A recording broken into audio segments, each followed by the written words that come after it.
What's up, everybody? What's up, motioneers out there?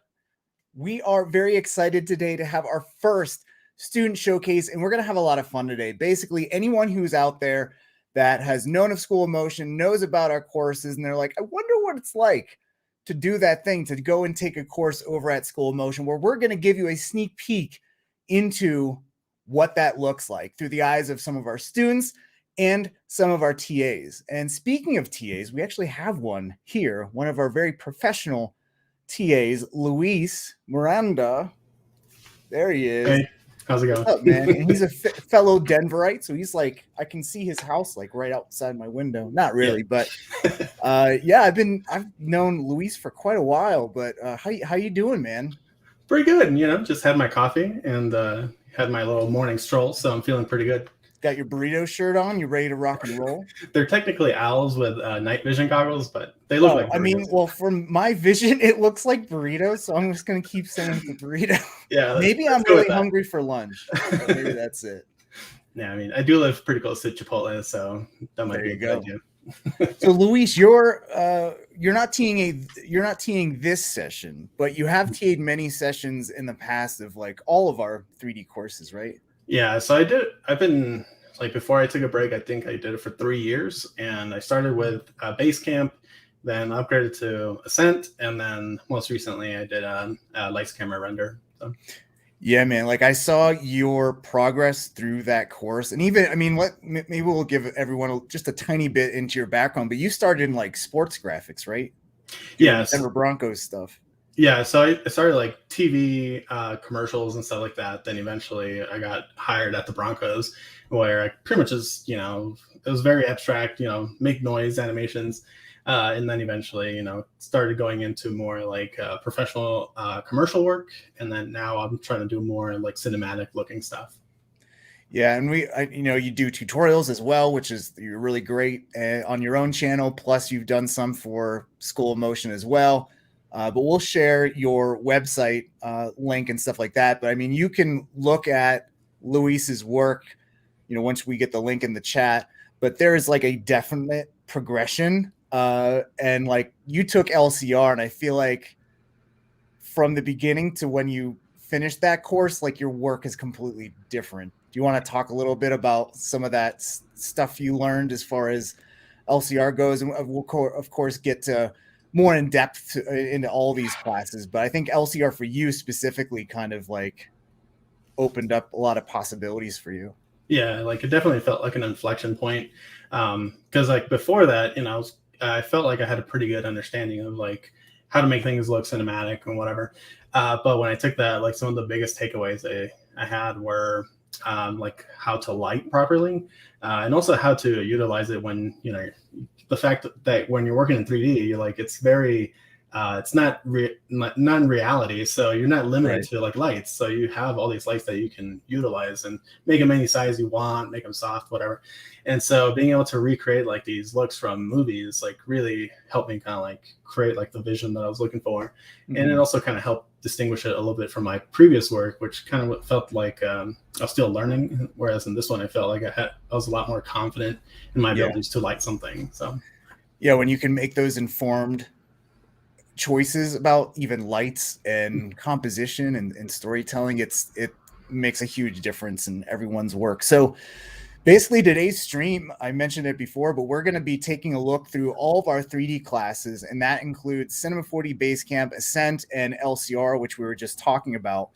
And we're going to be looking at them through the eyes of our students and our TA here, Luis. So we're going to be kind of be showing examples of the assignments that you might be taking in these courses, as well as the TA critiques that you'll be getting, because the TA critiques are really some of the, the biggest value as far as our courses go. This isn't a passive learning situation where you buy it and you let your course sit there and you kind of become an education or like a training hoarder where you just buy whatever courses are out there and you just let them sit. Like this is very much an active learning situation where you have your community that you're put with when you join a course, and you also have a TA to provide that critique. We're also going to be taking Q&A. So if you have any questions about School of Motion, how our courses work, what course might be best for you. Like basically, we're trying to help you find out what that next step in your career is and how we can help you take that next step. So any questions, we're going to be taking them all throughout. So put them in the chat. And we are also going to, at the end, towards the end of this stream, we're going to bring in an alumni who's taken like a ton of courses, including pretty much all of our 3D classes as well, just to get a little insight into, what that's like, that journey of, where you start from and you have a goal, and how School of Motion's courses has kind of helped Francisco, who's going to be our guest, kind of leveled up his career. So if you have any questions for Francisco, we have his website right up here.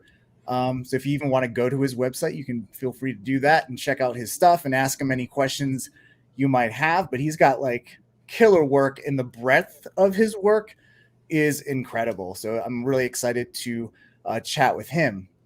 So the first course, we're just going to do like a course tour as far as our 3D courses go. And we're going to start out with Cinema 4D Basecamp. And Luis, you've TA'd this course. Can you tell us a little bit about like what you see students learning in these classes? Yeah, it's really interesting seeing them from like the beginning and then seeing what their final project is. A lot of the people who have taken it either have had like 3D experience where it's not related to motion design, and then there's people who have only done like 2D animation, and seeing how they kind of like both kind of end up at this point where they're like making really cool stuff, making really cool camera moves. And it's a pretty cool progression seeing it, especially towards the end there.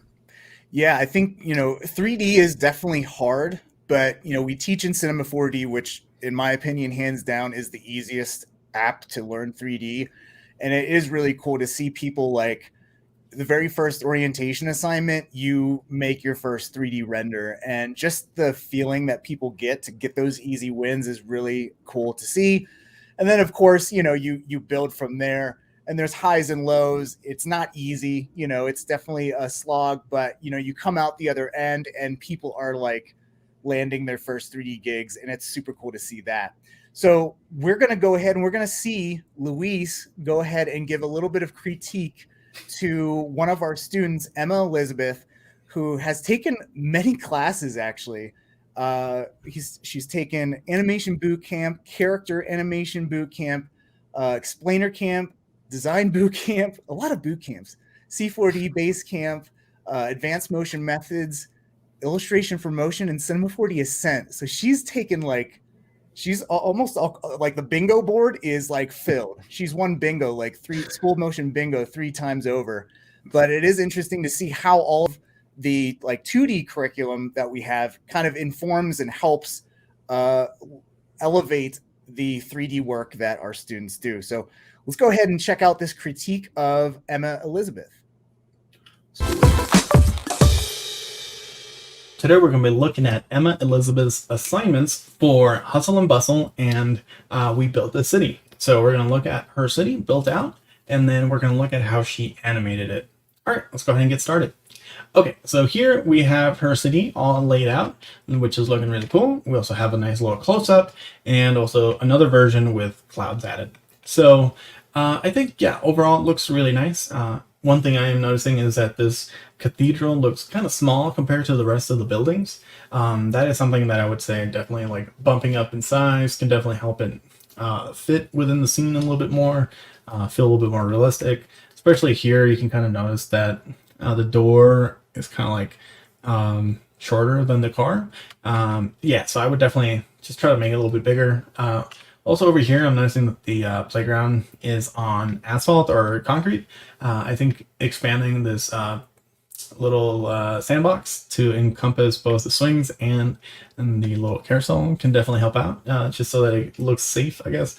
Because it kind of seems a little dangerous putting swings on top of asphalt like that.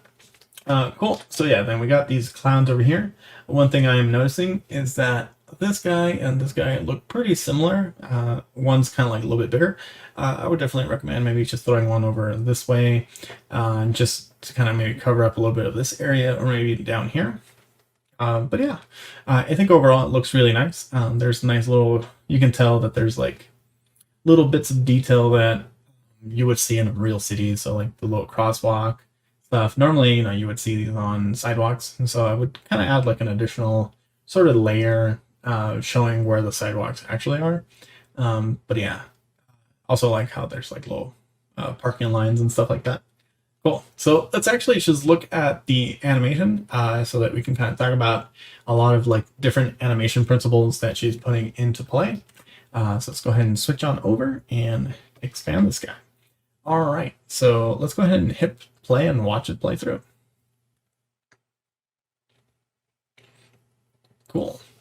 All right, and then she gives us a nice like end where we can see all the details kind of playing out for a while, which is really nice. Okay, so starting over, one thing that this particular lesson kind of emphasizes is using the jiggle deformer so that we can create nice little waves.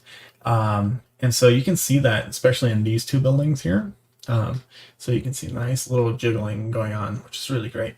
But another thing is that she is using that same sort of jiggle deformer here on these two blocks that kind of create the foundation of the entire city. So when you look at it, there's kind of like a little wobbliness, but because there's only two layers, they're kind of like creating a bit of a jitter rather than a jiggle. I think a quick way to fix that, or to like make it look a little bit more like these guys, is to add several layers. So instead of having one big block, have that block be made of smaller blocks. So it could be like sediment. So you can have like little layers of sand and mud, dirt, whatever. That way I can kind of make it feel like it's, like a little bit of piece that got kind of ripped out from, like the planet, whatever. And so it has like little layers. And that way you can have that nice little effect that you see on the buildings. But yeah, I think the jiggle effect is not as effective when you're doing it on just two layers. It definitely works best when you have multiple layers, like these guys right here. Cool. So another thing that she's doing, which I find really interesting, is that she is actually sequencing these really nicely. So if you notice, it starts here, and then it goes over, then across, down, and then back. So yeah, it goes here, over there, down. But the one thing that I would say is that I always try to make the first and last be the most interesting of the animation. So here you have this nice little office block. I would definitely, but then you end with this park. So I would suggest making the park part of this building, and then finishing with this cathedral, because the cathedral is like really cool looking, and I think it would be a really nice way to kind of end the scene, especially since you're building out everything out really nicely, and this guy is very unique compared to the rest. Everything's very blocky, and this one's a little bit more angular, more triangular in shape. Cool. But one thing that I am noticing that I would definitely try to address is that when it's moving to the right, if you notice, the buildings are actually moving to the left. So yeah, if you notice, they're starting from the right, moving that way, but the overall animation's moving to the right. So it's kind of like you're creating this like conflicting motion between them. The cathedral kind of just builds straight down, which is fine.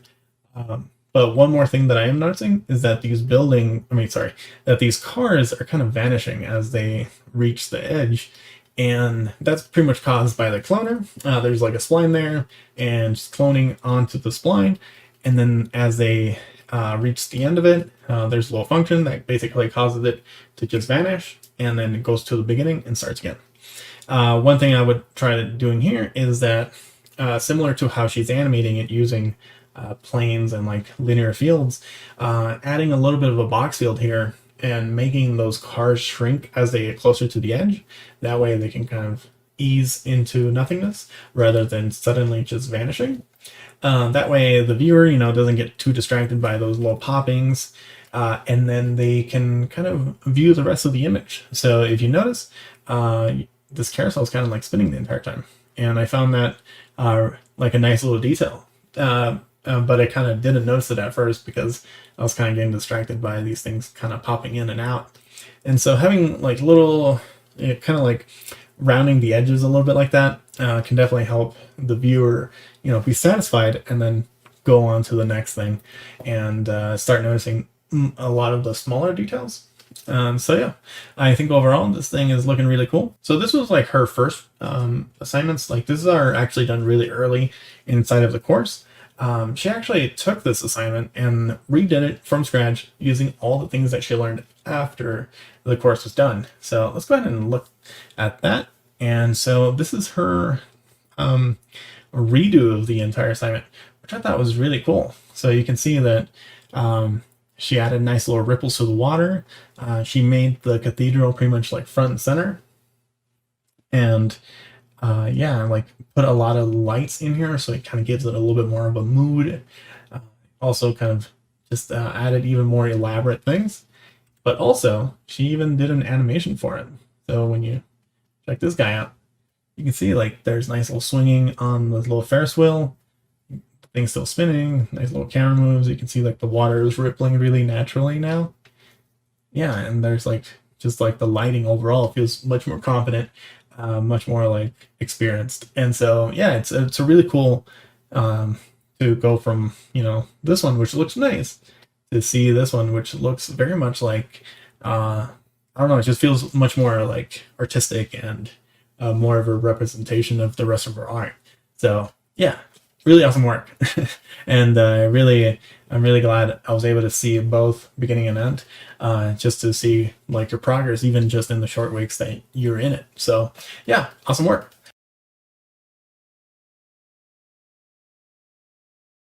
That she went back and kind of redid that assignment, because that's kind of the thing where it's like, as you progress through a course, you're totally stacking all this knowledge and all these skills that you can easily go back and be like, wow, like I came from that point and my work is so much better. And that's one of the cool things to see with our alumni. Um, and one of the things I forgot to set this up, and I apologize, but basically the whole point of this assignment and the assignment goals was like the lessons are basically teaching how to use MoGraph to procedurally model, how to use deformers to animate, and how to use MoGraph and cloners and fields to animate a bunch of objects very easily. Like when you use Cinema 4D, using MoGraph is one of the most powerful tools you can possibly learn, and probably one of the things that you're going to be using a ton, because it's just like MoGraph and cloners and fields put Cinema 4D on the map as far as in the industry.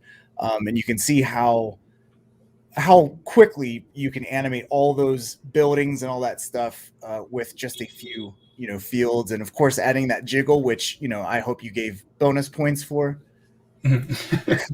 Yeah, I do. I did pay attention to everyone who used the jiggle, Yeah, because that thing, it's funny how you can just throw it in and it kind of just makes everything look so much nicer. yeah, yeah. Yeah.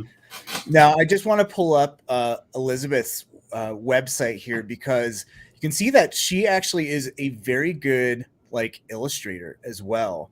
And that's kind of, I think the reoccurring theme with all of these students we're going to be covering in the stream is that they're stacking skills, like the skills they learned from animation boot camp or design boot camp. Like you can tell whether someone has an understanding of color theory, of contrast, of animation principles just by looking at their homework. And when you're learning 3D, like it's a massive subject, I'm not gonna lie. And Basecamp kind of just shows you all of those key fundamental skills like modeling, lighting, texturing, animation, whether it's just keyframe animation or using MoGraph, using cameras, and then like compositing as well. And you can see just Emma obviously has a really good handle on illustration, on color theory, and that translates to her 3D work. And I think that is makes learning 3D so much easier to do when you already have that nice foundation that you can just kind of click 3D on top of. It's so funny because I remember B. Grandinetti started taking Basecamp, and I was freaking out like, holy cow, it's B in class. Like, this is crazy. And like, of course, B is an amazing 2D animator, like very prolific in animation and just illustration as well, and color design. And she did the first orientation assignment, which is just like, hey, build a thing with primitives. And like, it was the best thing I've ever seen in 3D, like way better than anything I've ever made. So she's a way better designer than me. So it's like, it's important to, you know, be strong in some of your fundamentals, because you want to stack on a solid foundation versus a shaky one, which I feel like when I first learned 3D, I feel like I'm still very shaky in design and colors and stuff like that. And once you add 3D onto it, it's like, if you're making bad stuff and then you just learn 3D, you're just gonna be making bad stuff in 3D too. Yeah, I would say that, at least for me, that like when you start in 3D and then you kind of learn a lot of the technical stuff. But the thing that helps a lot is if you have that design background, it's no longer about doing technical things like rigging or dynamics, whatever. It's just about making your design look pretty in 3D. And yeah, I think it's you can definitely tell when somebody started like in the technical side versus the art side. Yep. That was me. Yeah, same here. And I think one of the cool things about your critique is like, how many times have you made something and you're looking at it and you're like, I know something doesn't look right here, or something's not working and I just don't know what it is. And, you know, you're just by yourself and you don't really have any, and you're not going to go ask someone because it's like, I don't want to show anyone, because it's scary to show people your work, especially when you know it doesn't look good. Mm-hmm. And that's like why having TAs like Luis is such an important thing in your learning journey through our courses, because you have that experienced set of eyes and you pick out all those things, like those clouds. Like Emma probably wouldn't have even, you're so in the work that you don't realize like, oh, these clouds look exactly the same. I should change that. Or like the scale of that church is way off. And all those details. And really, when you start hearing feedback like that, number one, I mean, feedback and notes is what you get in the real world when you're working for a client or a studio or an agency. So you have to get used to taking those notes and adapting them and improving your work, and not being offended by it either. You know, sometimes it could be hard to, you know, kind of be like, well, you know, what do you know? Like, I think this looks good. And, you know, so just being used to that kind of feedback is super important. And that's exactly, you know, what we get in our classes, and constructively handling that feedback is a very undervalued soft skill, I would say. And then even the animation, like Luis, you pointed out that like the eye trace, like that's something that you learn in animation boot camp, where like you should probably have all the things animating the same way and not having this like, you know, opposing animation, because it kind of messes with your eye and how you're like taking in all the details. And there's tons of animation details in this kind of stuff with MoGraph. Yeah, I definitely think that yeah, like when you take those animation courses, I don't know, I think later on when we break down Marina's, I think that one's an example of like all the like really cool tricks that you can apply from animation into 3D, and just like how it just makes it pop. Yeah. Make it pop. That's a client request that you get a lot. And I mean, I think that's important too. And I mentioned off the top, like this is not a passive learning situation here at School of Motion. When you sign up for a course, like you are taking this alongside other students, everyone's showing their work. And yes, it's scary to post work, but our community is some of the most caring and supportive communities out there. And, you know, it's just great to see people kind of come out of their shell in that very first assignment, which is just making your favorite place. So I show how to make a ramen restaurant just using primitives. So just everyone's getting used to 3D space. And it's just so fun to see, also like learn what their favorite place is, because it shows a little bit about their personality and their interests. And it's just really cool to see everyone open up, and then you're in it together. You're all learning together. And that's such a cool part. And then the TA aspect with, you know, experienced folks like yourself in there answering those questions and kind of, you know, utilizing that critique and getting that practice in of even seeing your work and seeing all the things that you're missing and that you can improve on. And the only way you're going to do that is by actually doing the work and practicing. So let's go and that's Cinema 4D Basecamp. And Marina, like I said, like if I showed her Instagram, but she's doing a lot of modeling stuff now, which is great. Mhm. And I think that's, one of the cool things about the courses is I even mentioned it in Basecamp where 3D is a massive subject, and there's so many things to learn, like lighting and, all these things you don't really have to pay attention to in After Effects. Like how many people use lights in After Effects unless you're using like Element or whatever, but there's just all these things that you can get into. And it's just cool to see people go through and figure out what aspect of 3D they like and applies to their current workflow. And then they just kind of hit the ground running, because I even mentioned like I've used Cinema 4D for 10 years now, and I probably know like 10% of it. Luis, I don't know what percent you think you know about Cinema 4D, but I'm always learning something new. Just like I didn't know that there was that tool for lighting, the one where you can like click the and then lighting tool. Yeah, I didn't know that was a thing. Like I felt like it should be a default tool, but yeah. There's all these little things too, where little helpful workflow tips and stuff like that that'll make you work faster and smarter as well. So that was Cinema 4D Basecamp, and Emma Elizabeth. Really excited to see her work and what she's working on these days. But next up, we're going to have a little tour of Cinema 4D Ascent, and I'm actually going to have some context as to what the heck this assignment's about. So the student's work that we're going to be checking out is Marina Nakagawa, and she's actually in the chat, I hear. So hi, Marina. Thanks for being here. But like Marina's work, holy cow. You'll see in this critique her final project for Cinema 4D Ascent. So in Ascent, I'll just kind of set up what you learn, because this is kind of the culmination of all that, plus all of the other classes she's taken, which is Design Bootcamp, Animation Bootcamp, Character Animation Bootcamp, and she took Basecamp. And you're going to see all of this stuff kind of come to fruition in this final project. But in Ascent, you're learning third-party rendering and rendering concepts. So whenever you're done learning those rendering concepts, you can pick up Octane like that, or Redshift like that, or Arnold, or whatever. You'll learn that what renders best is the wrong question to ask.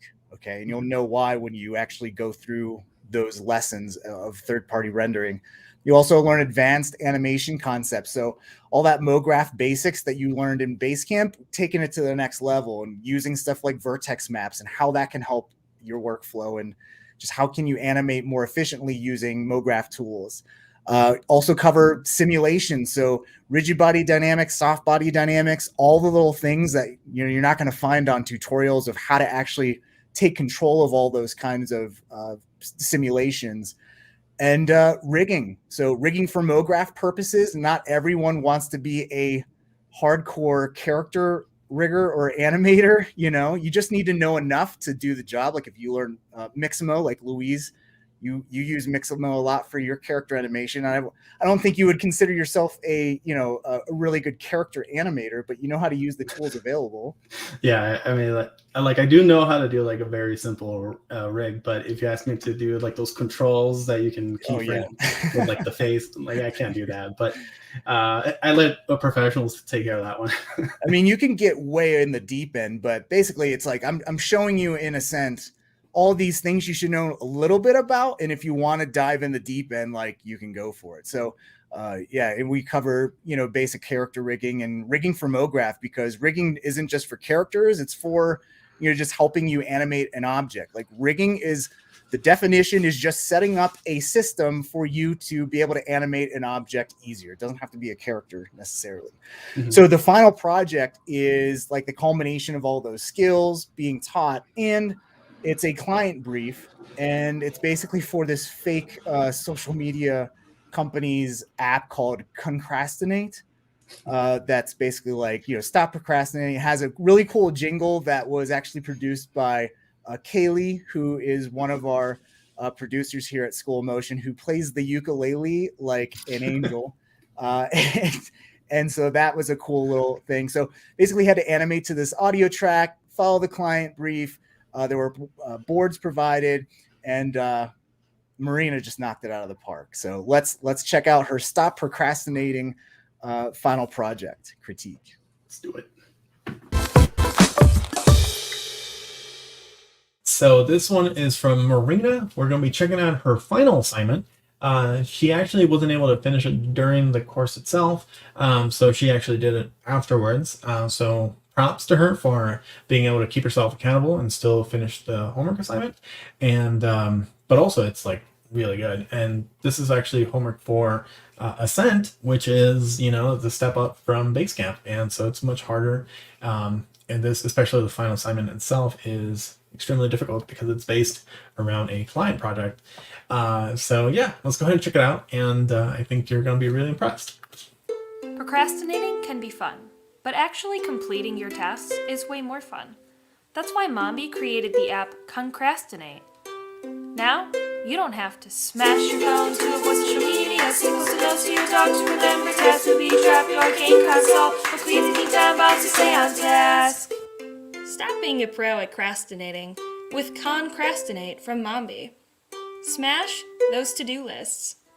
Not your phone. Awesome.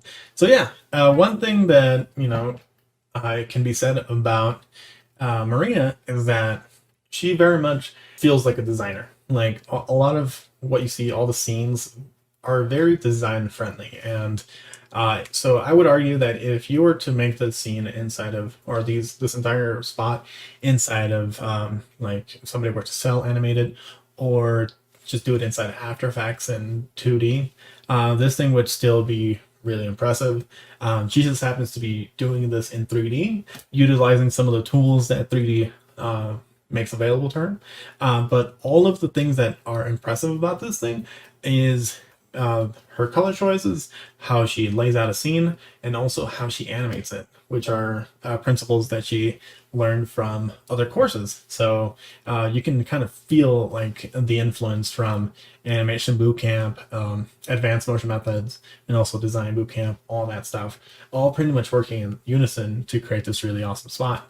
So from the very beginning, you can kind of see that there's this nice little motion on the cube, and right before it jumps, it kind of does like a little bit of a squish down, which is a little bit of squash and stretch, which also works to create a bit of an anticipation. So, which is, if you don't know, it's if it's going to move to the right, you move a little bit to the left and then to the right. It kind of creates anticipation, and so you can see over here. Let me rewind a little bit more.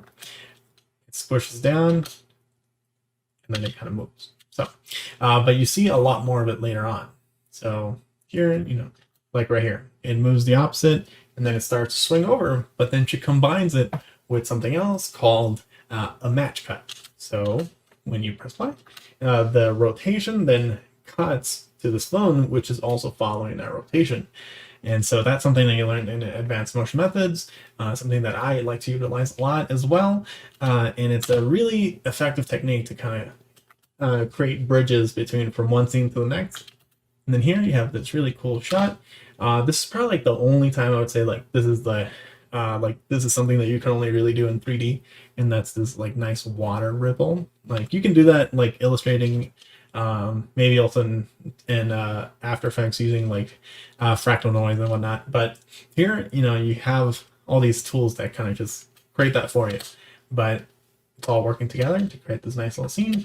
This is another particular area where I would say that using 3D, it kind of helps cut down on certain tedious work.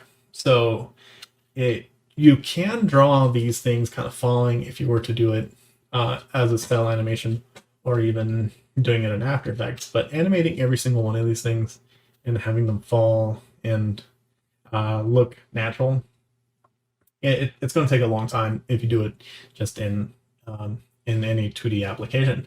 But because you have the power of physics and dynamics, you can pretty much just create a little cloner and then let physics take over, and the dog will basically bounce anything off of it, and it looks really cool, and it saves so much time.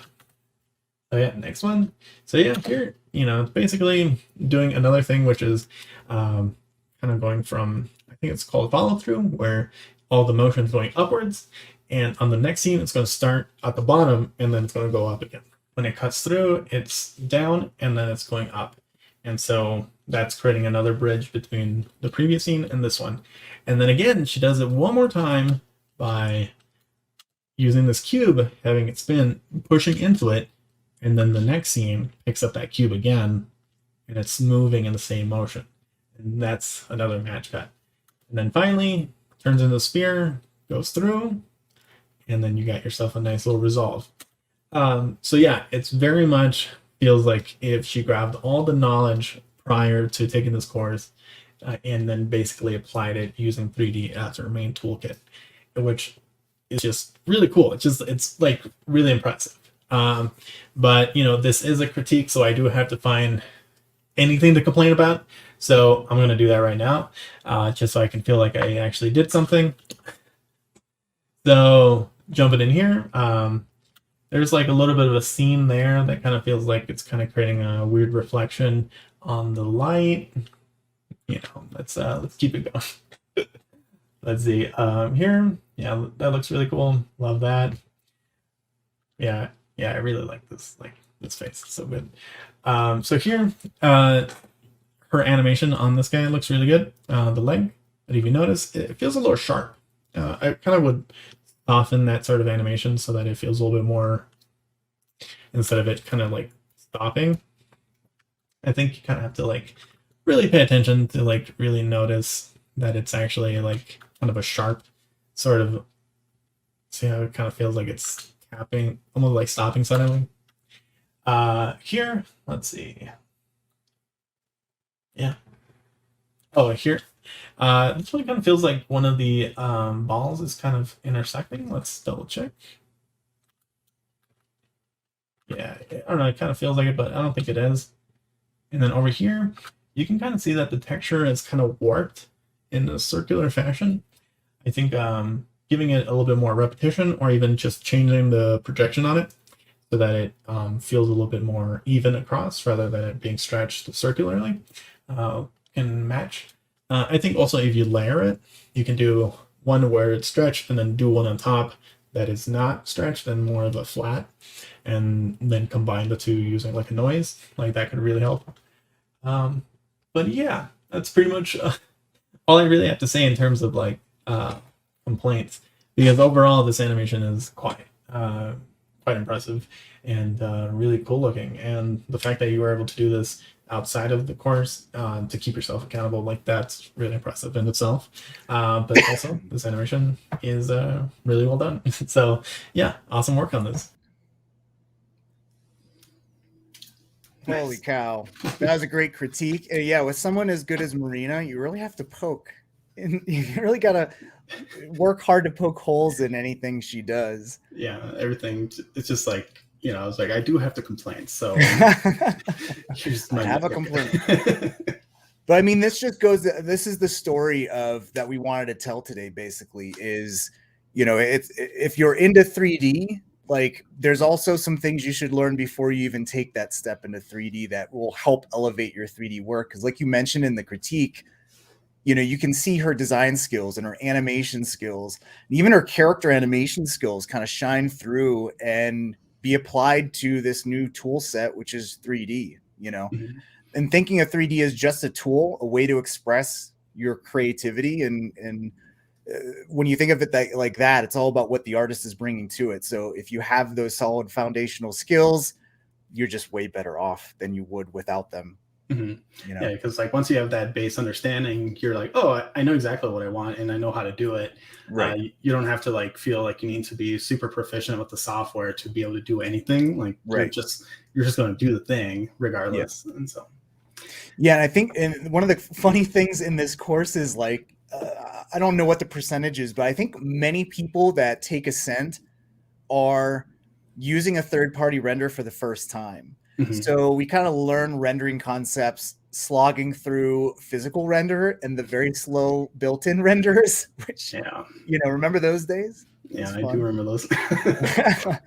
But I mean, it just kind of like shows you that like this is not hard. Like if you've been in 3D and you're using physical render, like it's not easy to make that next jump to Redshift, you know, because mm-hmm. it's the same. I'm like, it's the same terminology. It's like GI over here and like a Radiance cache, and it's like it's the same thing in Redshift as well. So it's just shifting all that knowledge over, and like the render times. Holy cow! Like how much more ideation you can get in, how much more look development you can get in at a shorter amount of time with a third-party render is just incredible. It's like you almost forget that you had to struggle through third-party renders for so long.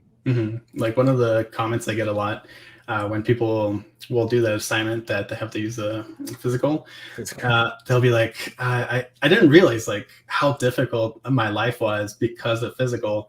And so then they get the taste of Redshift and then they go back to physical and they're just like, I don't know what I'm doing here.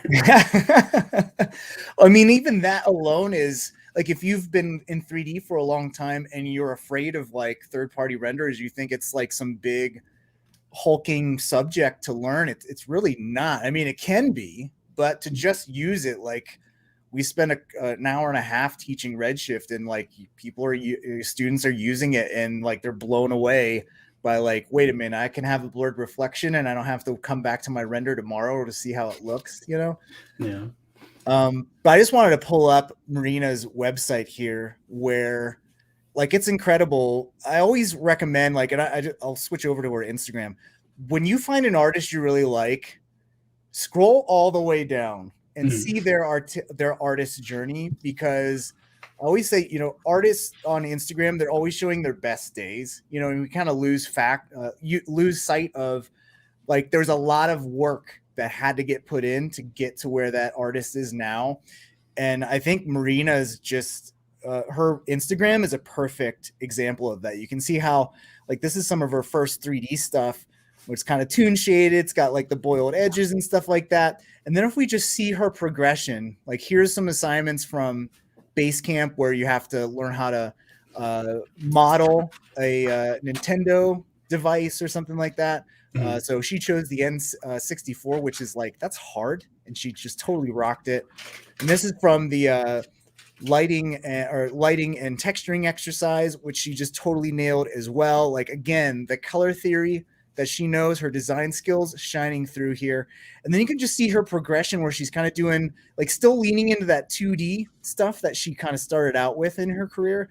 And then you just see her go and progress over time to and she's did like these like daily like 67 or 36 days of type, and like that practice. And you know, when she took Basecamp, she didn't stop there. Like she kept learning about 3D and leaning into it and getting her first 3D jobs. And like here's another modeling exercise she did, which like I don't even know if I can model that stuff. and then we go to this where it's like, holy cow, like she just like rocketed into a new stratosphere of proficiency in 3D, where like, oh my god, just so adorable. Like the rigging skills are shining through here, the animation, just the appeal, you know, of that as well. And her work, these recent pieces she did, which are all sold out on Hen. She's like getting really big in the NFT stuff, and just this is just so beautiful and just so gorgeous. So you just see that growth over time. Like, when was this? When did she take? This was 2018, and this was just like a few weeks ago, like 5 days ago she posted this. And it's just that growth that's incredible. And here's some more on her website where she was just all 2D, and then you just see this progression where it's like you go from this and this to like boom. Like look at that, look at this. Like it's just incredible. I'll just let her real play here for a little bit, but I mean, let me turn this down first too. But yeah, it's just one of those things where being held accountable in these courses with the TA feedback and something like, I'm sure, Luis, you've seen some massive growth from a lot of our students. Yeah, like there's I'm trying to remember her name. Her name was Leah Kopke, I think her last name. She started out doing kind of like it was like rendering for like products, but it was more for like a CAD sort of application. And so she had a good foundation on like the technical side of things. But once she kind of like released her like creativity, like lighting and all this stuff, you just saw her kind of just like take those skills that she already had and just put this like sort of painterly quality to them, and just made like really awesome art. that's not just like technical, drawings or anything. It's like actual art that, you can show off and eventually animate. Yeah, and I mean, and one thing we should mention is that every student is assigned a TA that sticks with you and stays with you till the very end of the course. So if you're lucky enough to be assigned with Luis here, you'll have that interaction and build that relationship over time throughout the course. And I think, like, as a TA, that's got to be one of the coolest aspects of being a TA, is just having that one-on-one time, getting to know the student and really helping them take their skills to the next level, and seeing that massive growth and knowing that you kind of played a small role in that, Yeah. And they're also very, like, every student that I've had has become very grateful to, like, just, I don't know, they love the course, and then like the little notes, and then they just kind of see this progression, and they're just like, I really thank you for, all the help you give to me. And I just find that, like, I don't know, I've always liked teaching people, and so kind of seeing them grow, you feel proud for them, and like there's the personal satisfaction in seeing their success and stuff. Yeah, and I mean, it's such a huge shift from, like, I know when I tried to learn all of this stuff, it was just by myself in just tutorials, and you have to make stuff to get better, but it's like, you heard the 10,000 hour rule or whatever, and it's like, that's kind of BS, because I can be doing 10,000 hours of the wrong thing. Like, if you want to, I don't golf, but like, if you wanted to get better at golf and you spend 10,000 hours by yourself and your form's terrible and your swing is off, it's like you just spent 10,000 hours and you haven't progressed at all. And if you actually had a golf instructor or someone there being like, actually, you know what, you need to have your arm like this, and like your form is off, do this, like, and having that professional guidance and input, that's where, when you spend those hours of practice, that's when you see those gains. And that's why that aspect of having TAs, and even our community group, that, like, it's just so cool to see even students inspiring and pushing other students. Like, I'm sure in this session of Ascent, like, everyone probably saw Marina's work and was like, holy cow, like, I need to up my game, or like match cuts, like, that's super cool, I need to think about that and apply that to my next assignment. And that's kind of the coolest parts of it, is you're not learning alone, you're constantly getting inspired and pushed by other students. And it's that accountability that taking one of our courses gives you that you don't get anywhere else. Like, oh man, I gotta keep up because Marina's doing it and she's killing it. Like, there's no reason why I shouldn't be able to do that. And like, I want to show my work and learn from that, and put all the things that I'm learning into that next assignment, and show what I can do in that next assignment. Yeah, and also the validation of the other students is definitely something that, like, motivates you to keep going, because you want them to be blown away. And so you go like, I need to double time it and like cram as much of your like personality and artistic taste into your work, so that you can try to do that like thing where people are just like, oh my God, and want to share it with their friends and stuff.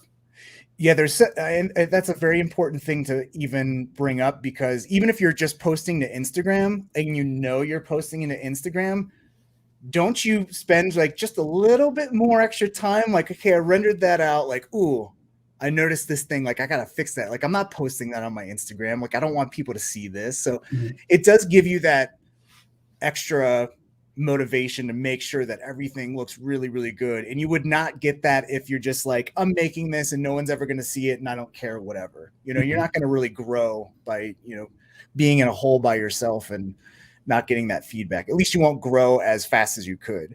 Yeah.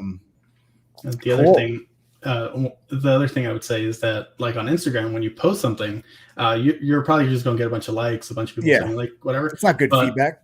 Yeah, it's just like they're just telling you you're good. But in this one, not only do you get like the validation, but you also get like the constructive feedback, which does actually make you better. Right. And then it leads to more actual people liking your stuff. So yeah, Luis's critique isn't just like fire emojis and then calls it a day. Lit. Lit, nothing more. That's my notes. Yeah. Awesome. So now we're on to our last 3D course, which is like the capstone of our 3D curriculum, which is lights, camera, render. And Luis, you said you've taken this, you've TA'd it, you've been on both sides of this, and this class will kick your butt in the best way possible. And like I mentioned from the very beginning, like I've seen a massive jump in the quality of Luis's work since, I mean, his work was already good, but like there's just another level of polish and shine added to it with what he's doing now, and the cinematic type of work that you're doing now as well. But yeah, lights, camera, render is all about taking the language of cinematography and applying it to the world of 3D, where you have all these lights and they're not physical, and you're using a third-party render, you're using Octane, it's super fast feedback, so you can really learn about all the nuances of lighting and composition because you have that real-time, almost real-time feedback using a third-party renderer. So our the student that we're going to be highlighting for lights, camera, render is actually going to be joining us soon, but he has taken design boot camp, expression session, which is really cool, level up, which is our class that is free, that you can actually take whenever you want, by the amazing Ryan Summers, which basically just talks about like how do you get to that next level in your career. And then after he took level up, he actually took Cinema 4D Ascent and then LCR. So it's just you'll see this when you see Francisco's work, that you can see the design boot camp, you can see the expression session stuff, because he's worked on a ton of like HUD, FUI type of work. Mm-hmm. And then of course the 3D skills he's learned in Ascent and LCR. But let's go ahead, and this critique, the assignment that Luis is going to be critiquing, you want to set it up, Luis? Yeah, so it's a title sequence. During the course, first you design the style frames, and then once you have your design frames done, you'll then animate them by creating like a tableau. So everything's like frozen. You just have cool camera moves and trying to tell a story without a bunch of movement of characters, but rather movement of the camera, and also movement of light. So you have like lights coming on or moving, and being able to tell a pretty cool story. And I think Francisco did a really good job in that. Yeah, I think when you're watching this critique, like, just see what you can do with just an animated camera, and it's pretty incredible, the stories you can tell. And I think when you know that, like, it just totally puts the light bulb comes on in your head of like, this is like, I can do that with just the camera. It's like, yeah. Yeah, so it's preferred actually. Right. Exactly. Yeah, versus like animating a bunch of characters. Yeah. So let's go ahead and check out Francisco's work here, critiqued by Luis.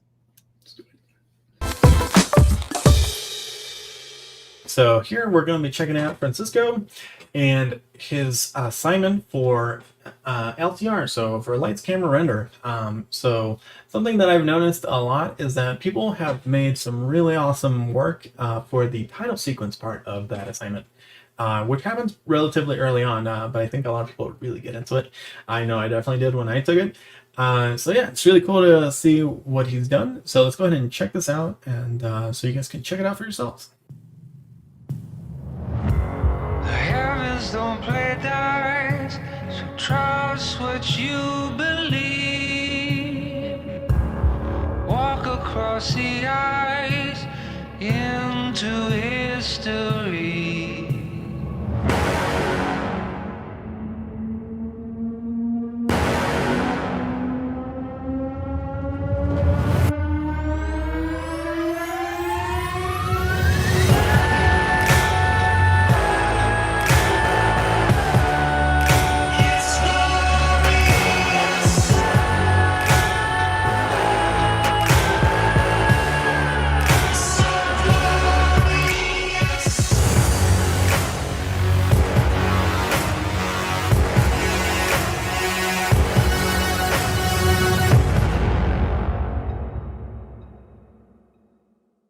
So let's go ahead and start this over. Let me mute this guy real fast. So here we got some really awesome initial shots with nice little depth of field. Yeah, and you got like all the nice little titles kind of kicking in. So one thing I do want to point out is that there are some kind of like, it's very close, the titles are to the edge.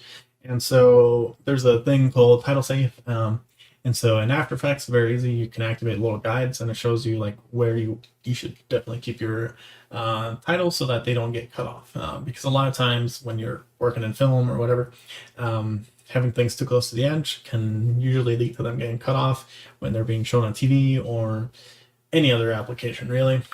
So having these a little bit closer can away from the edge can definitely help out. But yeah, so you got some really cool shots here. So let's go ahead and start over here. Check this one out. Nice little blue and orange. I think that's really awesome. Definitely kind of gives it that cinematic feel. Then you got this one. So you're using refraction, and then you have this nice little texture going on to kind of break up the refraction. Also kind of give it a little bit of grime. I think that looks really cool. And also having the light cut through it and illuminate parts of it like that, that looks like really cool and really cinematic.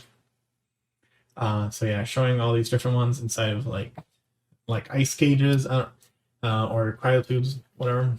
I think that's a really interesting scene. It definitely kind of makes it feel a little bit more like, I don't know what's a good way. Kind of reminds me of like, I don't know, like Halo, where like Master Chief's being woken up. Feels very much like that. Then you got like these crazy alien ships, which I don't know. Like I've seen like they give you all these assets in the course, and so it's always really interesting seeing what people do with these. And I've honestly never seen anyone make this thing look so big. It's just like it feels so like the scale of it feels so big, and just it feels like you could have like hundreds of ships inside of it. It's so big itself. It's really awesome. Nice little cinematic shot. Got the gun and like focus on the hand, which is really cool. So this shot right here is really interesting because it starts out really abstract with like depth field, but then as it comes together, it reveals that it's a little bit more of a blade. But then this is my favorite part. It has a nice little light streak going across it, which I thought was really awesome. That in itself is kind of like being able to time that and making it look like that clean, like that's in itself an art form. Here I really like this particular shot because how evenly lit, like it feels like the moon is kind of lighting them. I think there's a lot of tendencies within like 3D to kind of throw in a bunch of little lights, kind of make like the edges pop and all this stuff. And the fact that he's able to light this with like a single source and not do that shows a lot of restraint, but also shows a lot of confidence in his abilities. But then also on top of that, he's contrasting all of that blue with these nice little red eyes and kind of like little dark silhouettes of like the aliens. So that in itself, like that's really cool. Like this shot right here kind of like stuck with me because of that reason. And here you got more shots which look cool. And I love how the depth of field, just kind of like creates like that nice little bokeh with like kind of like a circle in the middle, which looks really awesome. And then you got like this nice little kind of face off. And also as this blade gets revealed, I really like how the glow just gets more and more intense as more of the blade gets revealed. And then finally you got the reveal, which I think is a pretty interesting application of how the revealing of the text, because normally you can kind of like just do that like with like either like 2D text, or if you do 3D you kind of like combine several things, but to have it come out from like the fog forward, I think that's really awesome. I think that's a very unique way of doing it. It also fits really well. It feels very much like a game trailer, almost like they're announcing like the next Call of Duty or whatever.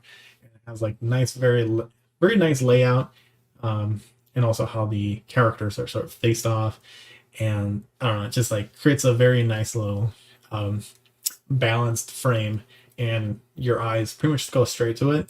You know exactly what it says, and you're ready for this thing to start. Looks really awesome. So like the same thing with Marina, I need to go through and kind of point out little little complaints that I have here and there, which honestly aren't really too many. I think my main overall note is the text, how it's a little too close to the edge. That's pretty much it. But here are a few things that I did notice.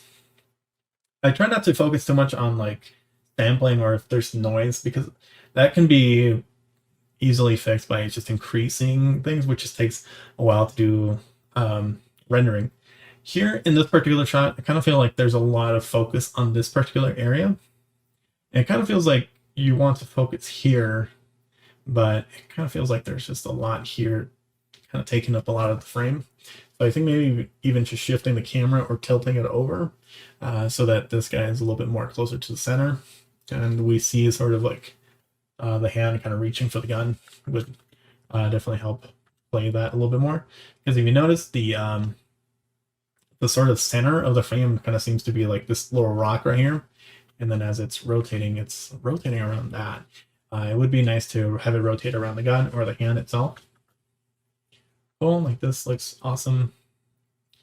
Yeah, super cool. I really love how the it's like the outline mostly, rather than kind of focusing on all these different like bits of details, just like the outline. Sweet. Okay, so here I think, yeah, you got like 1, 2. I think you can have a few more because you see one last guy and then it cuts.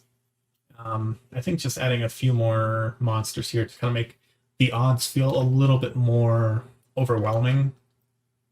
But I also like how that one character kind of cuts across, but it feels a little sudden. Like, I don't know, maybe it should take up more of the frame so that it blacks it out almost. This one looks good. Same thing here. Yeah, I do find this like leg a little strange. It kind of feels a little warped or something. I think just having it stomped down would fix all that. Yeah, it just seems like, how is he standing, you know? Whereas this guy kind of looks like he's diving forward. This guy, I don't know, it kind of looks like he's dancing a little bit. But yeah, honestly, that's pretty much all my like complaints. Overall, this thing is like really well done and should definitely be like front and center of your reel. So awesome work, dude. Holy crap. That was it's just amazing seeing the chat, just like the head explosion emojis, and like Francisco did such an amazing job. And he's actually here with us live. So let's bring him in. Welcome, Francisco. Incredible work, man. Like it's really an accomplishment to do anything in LCR, you know, just because it pushes you to the extreme. And I remember seeing your work in that session and just like blown away. Like I just know everyone was sharing it and just really impressed. No, thanks. I mean, that course is it's a beast for sure. And I think I had to take some time off in the middle of it because I'm like, okay, I really want to do well in this. It's just the best way for me to learn. And I took about a month during that course to just like, I'm not taking any work. I'm going to focus on this. And yeah, and actually, I'm glad you guys like looked at that piece because I felt that was like one of my favorite pieces I got to work on. Yeah. Let's just bring up your website here. And again, like I like going down, let's even go to your Instagram, but like just going down to the bottom and then just seeing the progression is just like, we see some LCR assignments here. Here's one just about composition. You know, we learn a lot of composition in lights, camera, render. Got some animation stuff. Know how to do a nature render in LCR as well. That's from the nature render assignments. Just like everything you've made is just killer. There's the cyberpunk city, which like I remember seeing this piece as well during that class and just being like, wow, that's incredible. But like just an insane amount of work. Maybe we just kind of talk about, you know, what your career was like and, you know, what led you to take LCR? Like what was your journey to taking LCR? Because you've taken many courses before this. No, totally. And just a caveat about that Instagram, I kind of started that during the pandemic because I have a personal Instagram where I would put work, but it became, when you have kids, you're like, okay, I got to personalize that and make that a little private. And so I just started that last year, and it's kind of just been like, okay, this is a work I've been doing since the pandemic, just to kind of getting really diving into 3D has been a goal for me for some time. And like, yeah, but it's like to go back to where I started as an editor. They're trying to get into like just both shooting and editing, and I did that. I mean, we're talking maybe 2008 was when I moved back to LA, and had done a little bit of editing, and so I feel like the storytelling thing was always part of the stuff that I was into, and like and like a lot of people, like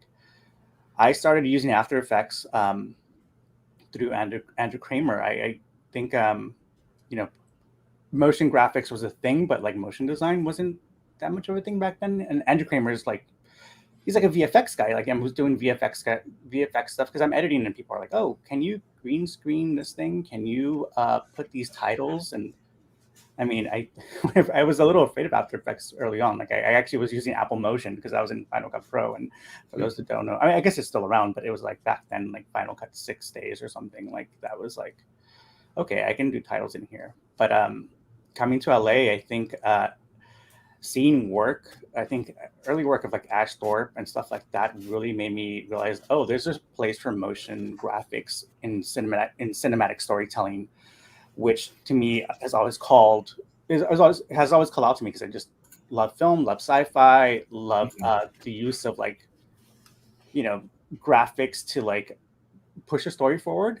And I've kind of worked my way towards that. And it took a while because you don't just get into like doing motion graphics for TV or film. I feel like I've had over the last few years the opportunity to do that, but I did a lot of there was a lot of years where I was either editing, assistant editing, color grading, doing motion graphics, juggling a lot of things. And I think hobbies with photography on the side, and then with VFX compositing, I feel all that kind of played a role into like the stuff I was doing with 3D, because when I first started Cinema 4D, it was probably about 2011, 2012. I opened it up for the first time, and I had to break a wall or something for a client. It was like some industry video. And I was like, how do I break the wall? I can't do that in After Effects. So to get like, we had a license at the little small shop I was at, and like, there was this plugin I Googled, and there was Krakatoa, which like breaks things. And then there was like, I think there was like C4D Cafe or Hello Lux. Tim Clapham stuff was always like the stuff where I kind of started picking up C4D. And Rob Garrett, lynda.com, I don't know if you remember. Oh, yeah. I was going back to that.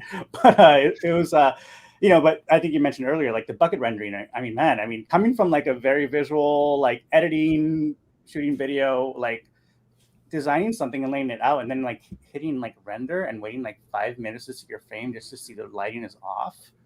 I mean, it was like, it's gut wrenching.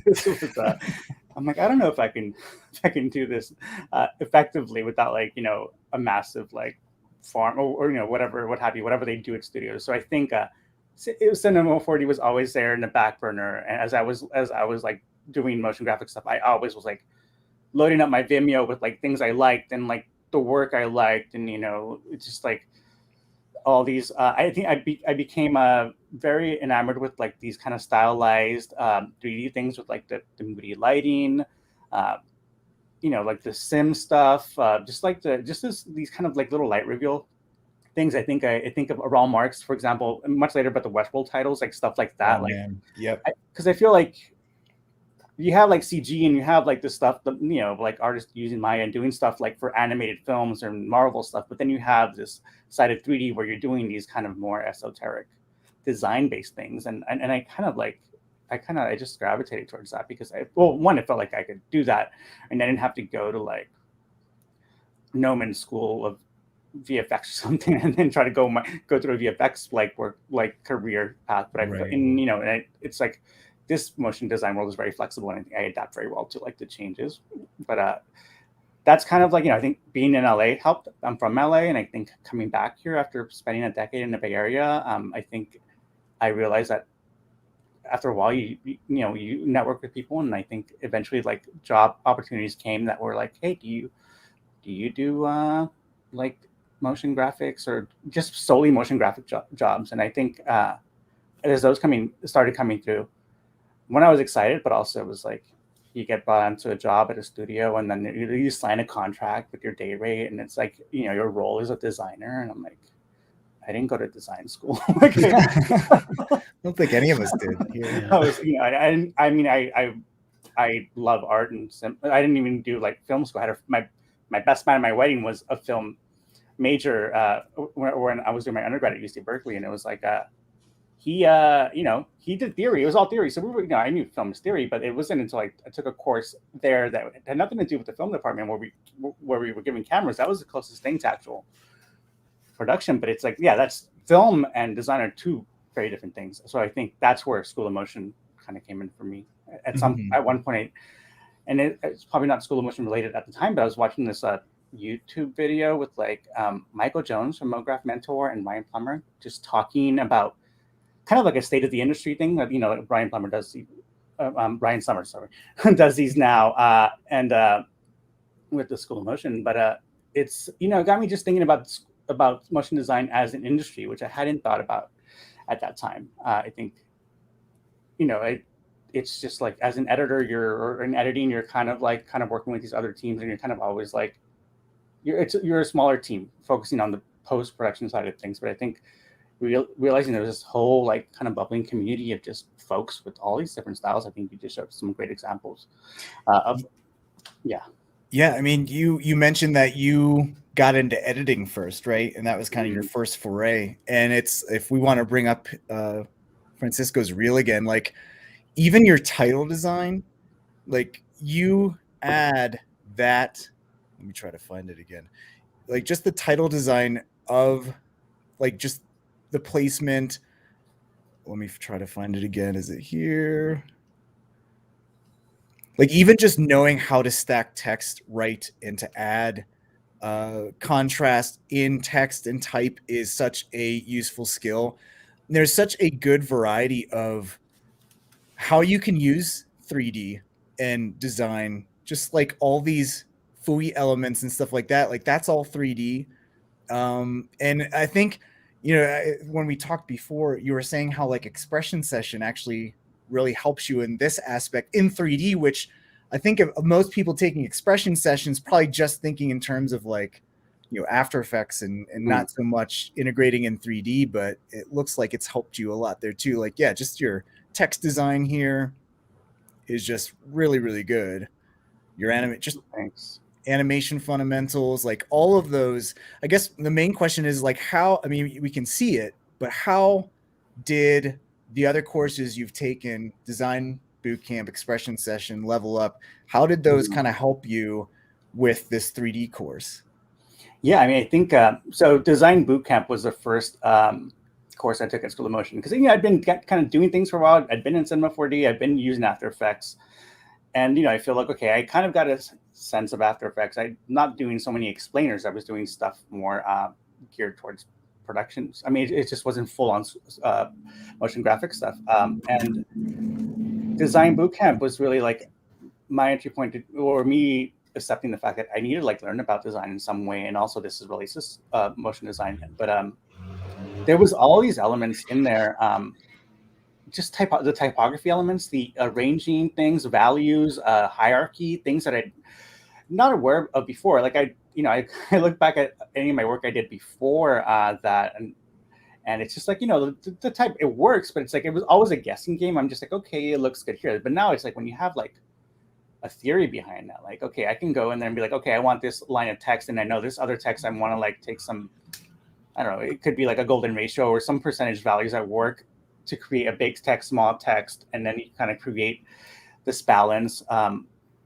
All of that like really just upped my game. And I remember, so Liam Clisham was my TA in Design Bootcamp.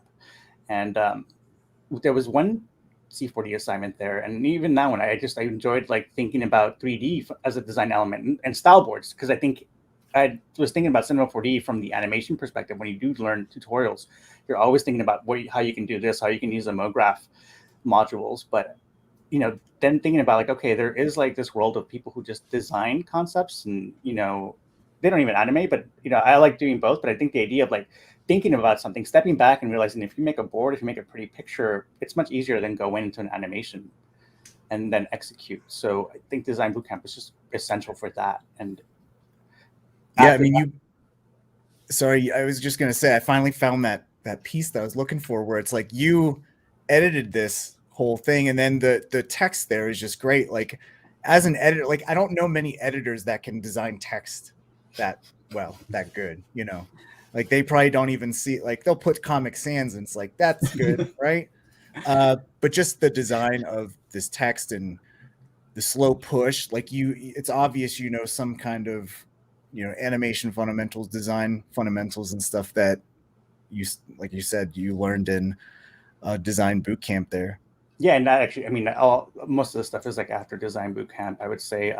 Those Academy Award things, like it was a mix of like doing that typography stuff, and all the actual images were photograph stills that were provided to us. So I was cutting them up and then doing that 2.5D After Effects thing, adding the kind of the camera blur and flares, and there's all these things that come from being behind a camera early in my career, and just like I used to go out and shoot friends' events like late at night, like these underground techno parties when I came back to LA. And so I was always working in these dark environments and like editing videos. And that was a way for me to like cut my teeth. Like I just kind of keep myself fresh because I know I was just trying to get work and I wasn't always going to get the work I wanted to.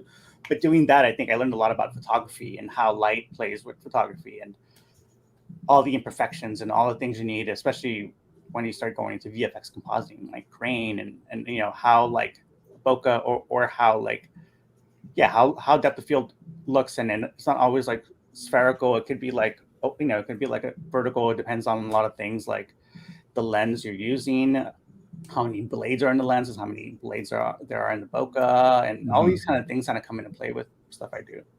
Yeah, I mean, this stuff is beautiful right here. And is any of this stuff, did you use expressions for? That is entirely, except for the camera movements, everything is entirely expression driven. Wow. I think there's one like hold keyframe to like set some parameter, but it's all expressions. That's the only keyframe in the actual UI animations. That was the final for the expression sessions, of course. Oh, nice. That's awesome. Let me turn that off. So, we have Luis here. How, of course, you were assigned some TAs through all of these courses. How important was that, having that TA and getting that feedback throughout the 5 courses now that you've taken? Well, 4 that actually have TAs, but yeah, I mean, it was, amazing. Like, I think that was the game changer for me, or just when I took my first School of Motion course, it was like, okay, I kind of knew, like, I learned from like having assignments, having a little bit of pressure, having a little bit of a time frame, because you can go and try to learn on YouTube, which I've been doing for years. I think all of us have, but you can also learn methodologies that aren't like production ready. Like I think being in LA, I realized, okay, I need to learn things because when push comes to shove and there's like something to be delivered, you got to make sure that like you can adapt. If there's a change and all of a sudden the way you built something is just like you just kind of built it based on this YouTube tutorial, you might screw yourself up. And I think learning courses and going to a place where I felt like there was people who work proactively in the industry was going to be vital for me. And what I didn't expect is how beneficial those TA sessions were. I mean, the notes are always great. I going back to LCR, I had DJ Summit was my TA there, and he was like, it's like having an art director with you. Like he's just like gives you these notes. I mean, support, starts with the nice stuff and then like gives you like, okay, well, here's what I would change, and like, but ultimately it's just very supportive. It's like, I mean, you also have the component of like the group, the online group, and your classmates kind of looking at your work. But I think it's just like that when someone dives in and looks at your work, it really is helpful, because you don't do that yourself and often, or it's hard to do it for yourself. And it's also hard if, I think a lot of people in motion graphic design often might be 1 or 2 motion graphic designers on a project if they're kind of doing stuff that's based with video and stuff. So you don't always have someone to give you direction that knows like what you're doing to begin with, or what can be done with the software. And that is really important, because I think I found when I do some of my freelance work, like, that's great, or this doesn't work, or I'll know when I like it. I think we all fire emojis, like that note. But it's like I think it's having having just that is it really is helpful. I mean, I think anyone who takes a course is going to probably realize that really is what one keeps you engaged, and you kind of want to you kind of take it in, you take in what's being told, and you kind of it applies to like every assignment moving forward, and so it all builds upon itself. These courses seem to be designed pretty well, where they just kind of progressively like you step up your skills and yeah, but Yeah.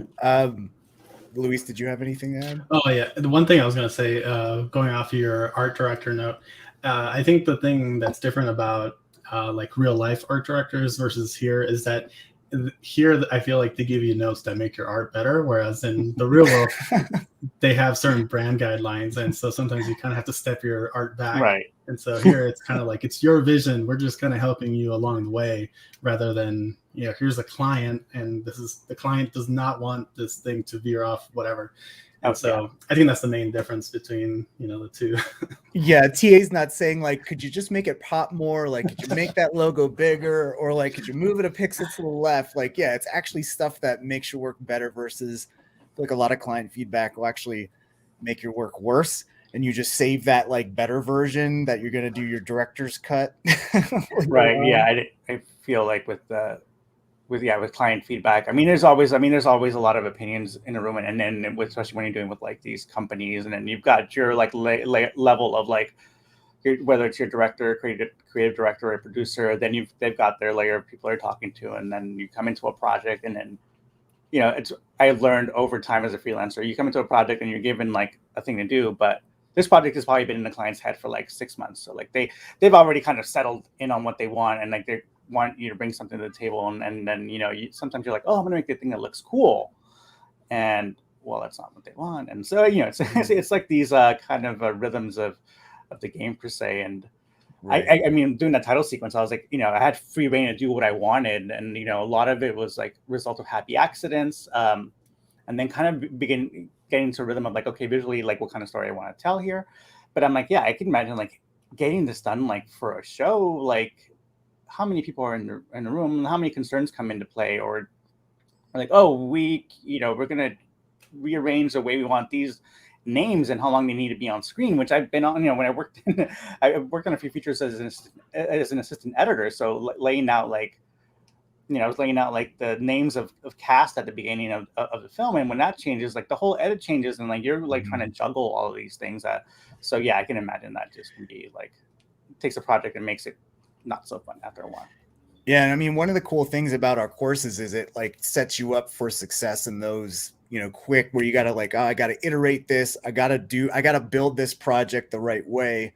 And I know one of the lessons that I really love in LCR is like you spend time in Premiere just like rendering out different shots and from different angles, and quickly just like auditioning each of those camera moves or camera angles and just seeing what flows, and like you're getting taught all the shortcut keys you need to work fast in Premiere. So like if your edit totally changes up, like how to quickly just, all right, let's switch out this shot for this and because like it's not just a Cinema 4D Octane course, like you're also editing to tell a story, to get the right pacing and all that kind of good stuff. Yeah. Joel in chat asked a really good question. He wants to know what you're working on right now, and how did your School of Motion experience impact the kind of jobs that you're asked to do now? Okay, yeah. I mean, I think so.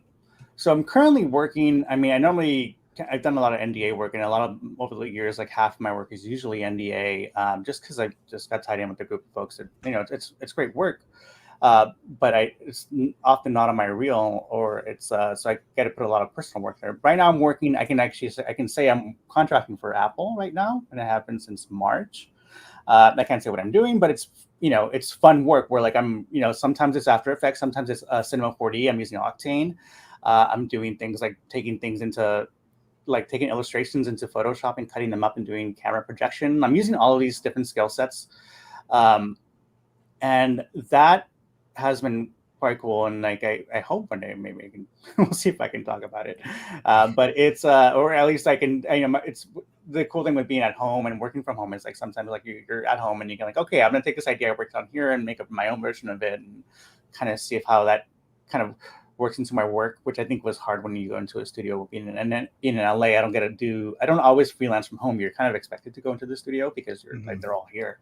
So a lot of the work stays in the studio. And I felt that it was always hard to balance personal work or development because you get home and you're exhausted. Any work you do at home is personal work.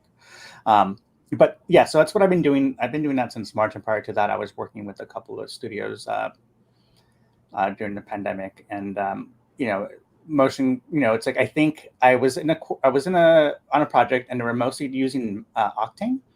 This was last summer and 2020. And I didn't know Octane. I downloaded it once before. I used it a little bit. Then I just moved on to Redshift because, you just go, you go on the render war stuff, and it's like, I mean, that's a good question. Like what, because like that's one of the things we teach in Ascent is like, once you know the fundamentals, you can use whatever one you want. And if you on one job you're using Octane, like that's fine. Another job you're using Redshift, that's fine too. Yeah, it's all like, I mean, and it's like going back to also I did some VFX compositing, and just like when I dived into Nuke and I jumped back into After Effects, it's all just like the tools, like it's all maths. It's all like and materials are all like layers and shaders, and understanding like things like diffuse and reflection and specularity, like what normal maps do, and all of those things come into play. And like I feel like, okay, at some point I could probably jump into Arnold maybe, and I need to learn Arnold, but I didn't know Octane, and I remember the CD on the job, John Norlander, who's like kind of a big NFT guy now, but he was like, oh, it's just like, it's plug and play, because I was using Redshift. I'm like, okay. And I did a few tutorials, but then of course, like, so, I'd done LCR. No, I did Ascent to plug some holes in my Cinema 4D workflow. But as soon as like they announced LCR, I'm like, okay, that's going to be my opportunity to really just delve deep into Octane and kind of get it under my belt, because I've been using Redshift for the last 2.5 years. Awesome. Yeah. We got some rapid fire questions here for you, if you'd like. So, we have a lot of people watching on our live stream, and thank you all for the questions that are coming in. Keep them coming. I think one of the questions is you've taken 4 courses now. Marina, the student we just looked at before, I think she took like 5, and then Emma took like 5 or 6. Like a lot of the students we're showcasing here have taken a lot of courses, and I'm sure a lot of people that are watching are just intimidated to take one class. And I guess I just ask, like, do you have any good habits or routines that you have that have kind of help set you up for success to get through all of these courses? Because it's not easy. We've mentioned LCR is probably one of our most difficult courses, and it kicks your butt in the right way. But do you have any advice for anyone thinking of taking a course? Yeah, I mean, I think the one thing when I took my first course, what I learned in that process is that because I fell behind a little bit, I was working, and I realized I benefited the most when I got to submit my work to the locker room in time for it to be potentially reviewed. Because I feel like that's going to be the biggest takeaway from the course. I mean, like anything, that you always can go back and do the courses. Even if you don't do that, that's not going to be a make or break thing. I often go back to these courses and just like, I need to learn something, or I forgot how to do this one thing with both Ascent and LCR. And then like,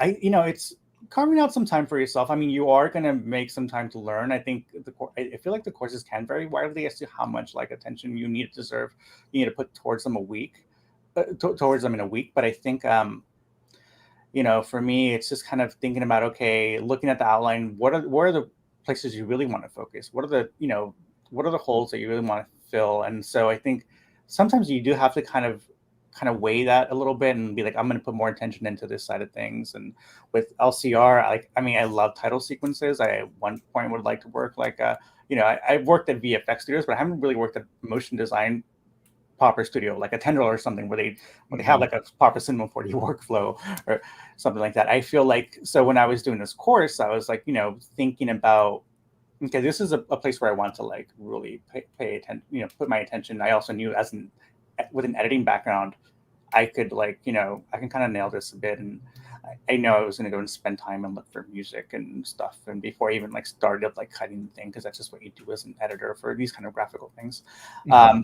But it's, I think everyone's life is hard. I have 2 kids. My second kid was born in September last year, just turned 1 recently.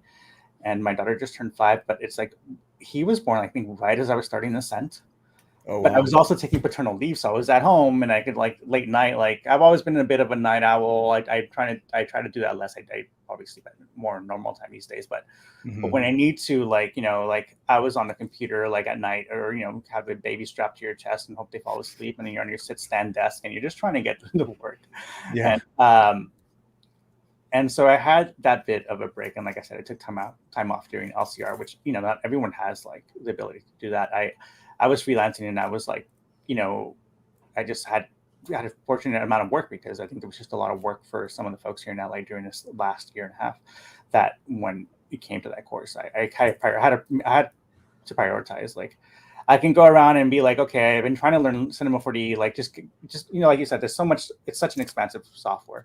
I've been wanting to learn it or plug holes in it for years, and it's hard when you're spend 3 or 4 months on a project and you're probably doing After Effects and some Photoshop or Illustrator work, and then you come back and you're like, oh, I have to relearn this thing, or you get home and you're exhausted and you're just trying to do personal projects. So I knew like I needed this time to kind of build up that muscle memory. Get your 10,000 hours or work towards those, as you say. Yeah. I think LCR will take about 5,000 hours. So I think you're halfway there. 10,000 hours. People forget the 10,000 hour thing is only applied to be the most elite at your field. Like, actually, studies say you only need about 20 hours, and most of our courses are 25, 30, 35.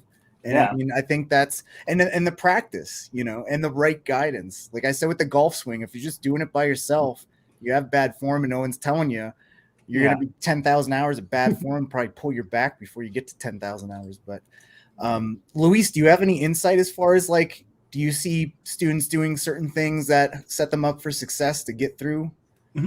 Yeah. So one thing I do want to mention, because I know that it was something I said to myself when choosing a course, but then I also noticed other people saying it after I had learned better. And that was, I remember it was between animation bootcamp and design.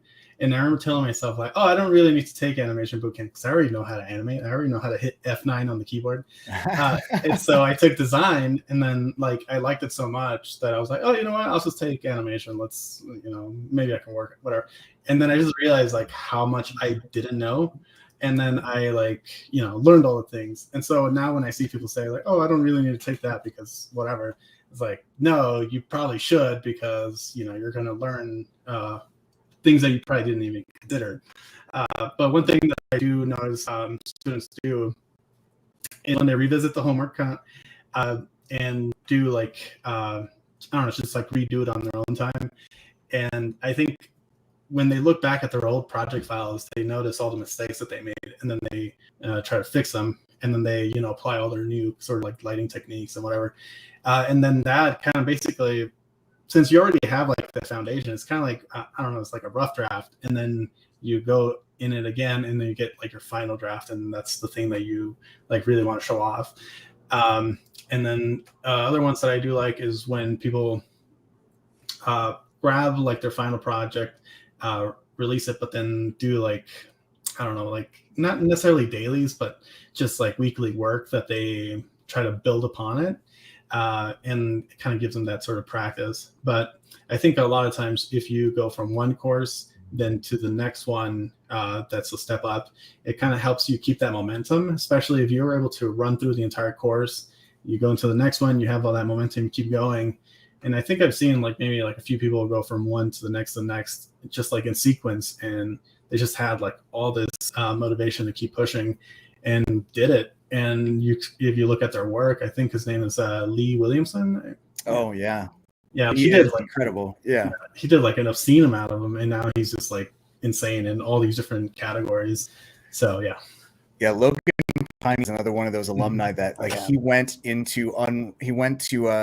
LCR, and his goal after LCR was to rebuild everything in Unreal Engine. And it's incredible how he's just like kind of pushing himself. It's kind of like if you get a gym membership and you just go and do things by yourself. But if you sign up for a class or something where you're motivated, you're with other people, and you build that system almost where you have a routine, you stick with it, it's really hard to like get off of that. Like when you say you're going to spend 30 minutes to work out every day, you're going to spend 30 minutes a day watching training content or working on a piece. Like Beeple's the prime example of this. Like, you have 30 minutes in a day, just find it and just work, and look where he's at now. Not everyone's going to be, a multi-millionaire, but you never know. But I mean, there's something to learn about the consistency, the good habits that you have that carry through all of those courses. And Francisco, you've actually taken 2 courses back to back. And I know we had some questions about tips for taking back-to-back classes. I think someone in the chat mentioned they're taking like animation boot camp and then base camp and then ascent. So do you agree that that's like a good thing to do, taking courses back-to-back to keep that momentum going?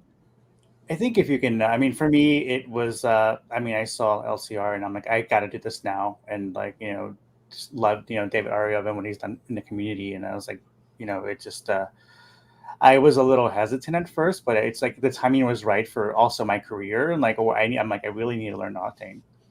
I think, I just love, I realized that doing Ascent and doing and LCR back to back, I spent like what felt like several months, like of time, like deep in Cinema 4D. And even between that, I was taking like a MoGraph mentor, just it was like one of the courses, it was like a Cinema 4D for design, like designing boards. But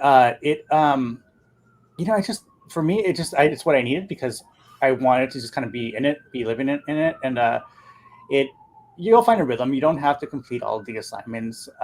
You can kind of pick and choose, and I think you should give them all a stab, but you realize that they're not all gonna be final. And like, I think we heard people previously talking about how like some of their work that they're doing is like stuff they did after the fact. And I've revisited work and I've tried to do or improve some of the work or get back to some of the notes, but it's just for me it's really I think it's really beneficial to kind of keep engaged in the community of that course, like kind of be engaged in the group. I think everything's on Square now, and like being kind of the interactivity between like students, and because you do build a community. And I mean, with LCR, we have like there's like a strong we call it the LCR family. It's just like we were in the first course, but every time there's like a new batch of people just join this group, and like it's just really a great place. It's a bit of a mind hype, and you can go in there and ask questions of things. I mean, and I know there's great Slacks out there. I'm on the MoGraph Slack often, but it's great to just have people who went through a course, and it's easier with people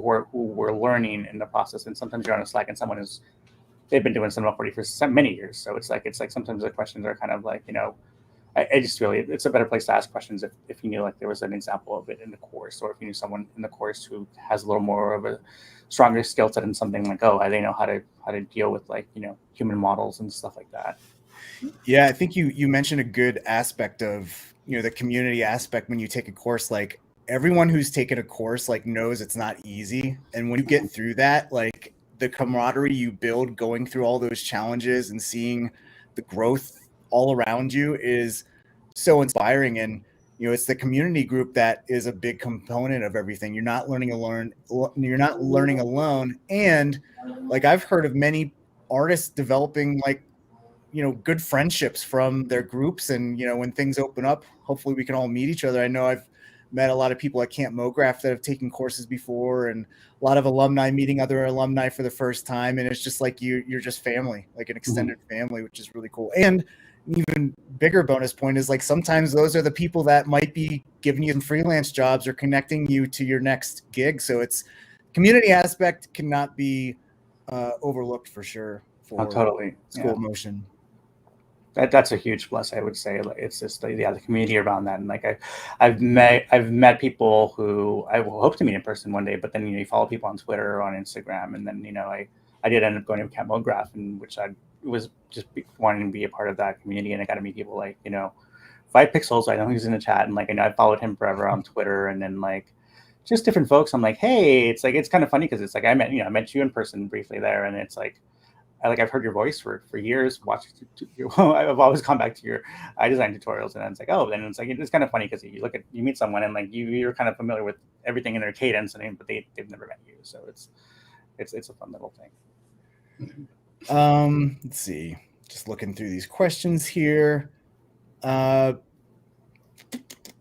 there's a question from Tunji, who I think he was just on a whole Clubhouse last week. Good to see him in the chat. But he was asking if students will be able to retain these assets in the after the course.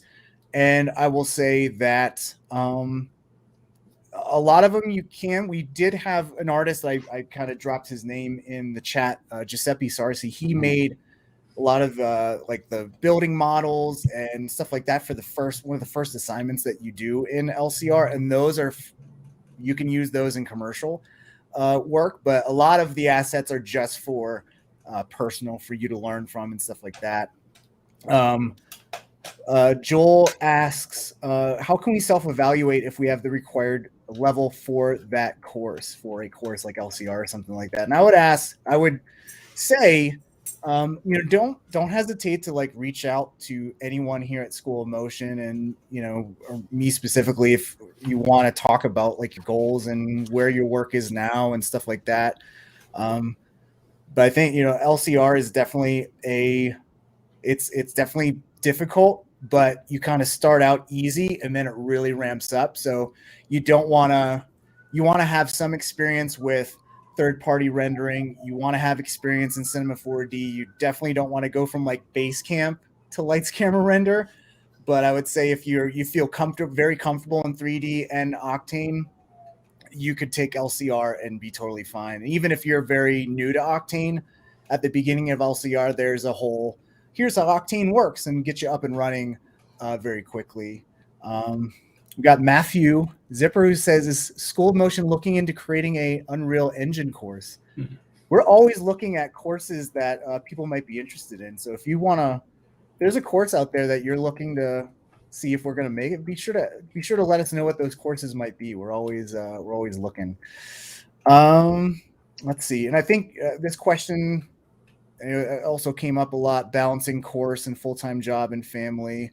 I mean, you, Francisco, and even Luis, you guys both were taking these courses while balancing full-time jobs. And I think one of the things that you've even seen with some of our students here, like Emma, she went back and redid some of her work and made it better. Like Luis said, that happens a lot with our students. It's sometimes work gets in the way and you have to take a client project and it just overtakes your life, and that's fine. But I say this in all the courses, that it's not about when you finish, it's just that you do finish. And like Marina is a perfect example. She wasn't able to finish that final project on time, but she followed through and she held herself accountable.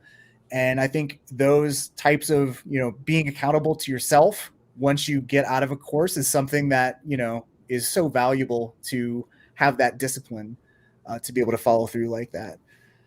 I don't know, Luis or Francisco, if you have anything to add about, balancing workload. I mean, with kids, it's always like, I learned to balance a lot of things once I had kids. I think that made me scheduling game kind of how to go up a few notches. But, this last year and a half alone, I think, I don't know how I would have looked. The picture would have looked if I had to go into a studio and also like help out with the kids. My wife also works and then do the courses. But I think being at home, and also, we have family in LA, and so that's a big benefit. So it's not the same for everyone.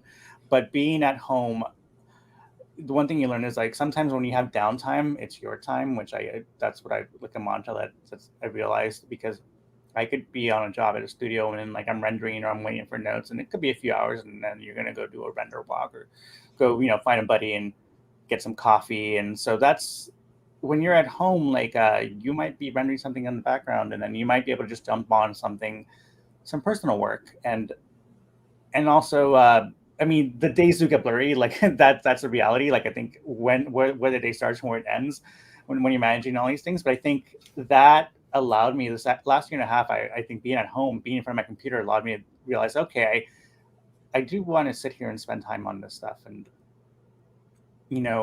if you're working from home right now, it's probably an easier time than it has been in the past for these kind of courses. So that's something to consider. It's very true. Yeah, now's the time when everyone's working at home. You don't have that commute anymore. Replace the time you spent in your commute with learning a new skill. Yeah, another thing I would say, since I don't have kids, so it was a lot easier for me to like find time to do it. Like my first course that I took was while I think it was like the playoffs were starting at the Broncos, and so that was like one of the busiest times of the year. And so in that time, I remember I would try to incorporate the lessons into my work.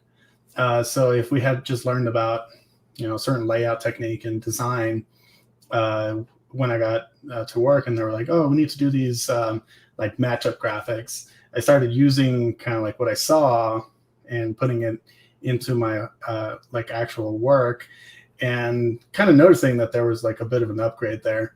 But also I found that I would watch the things like at night. So after like the game's over or whatever, I'm super tired, I would just lay down and watch the lesson. And I would watch it once and then kind of like let it simmer. And then the following day, I would watch it again while doing the homework. And so, while working, I would have it on my second screen and like doing the actual work, but using the lesson as sort of basis to sort of drive it forward. And so that was one way of trying to do that. After that, I became freelance. And so it was a lot easier to find blocks of time to do it. But yeah, so that's like the only thing I would say in terms of trying to do it while working. Mm-hmm. That's super smart. 1.5x is your friend on classes. Oh yeah. Just don't do it at 0.5 because then I sound like I'm drunk. Very awkward for me. I mean, one thing I can say about being at home is like my daughter probably now has a better understanding than like most other family members of what I do, because she walks in on my office all the time and she's like, "Did you design that?" And like, yeah, what is motion design, Dad? Like, what the heck is that? Speaking of your daughter, mm-hmm. I think this was so adorable. So when we were doing our like pre-chat for the show, Francisco told this story about his daughter, and I don't know if we want to set that up, Francisco, while we get this image loaded up.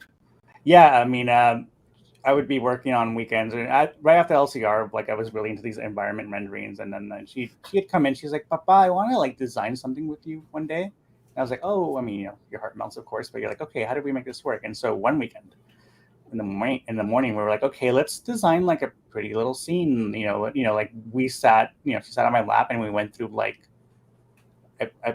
I think I'm in an Adobe stock library account or something, and so we went through like 3D models, like what can we download for free, and like animals and things like that. And then I have Forester, which I've used for some projects, and so we just sat there, and she kind of directed this whole thing here.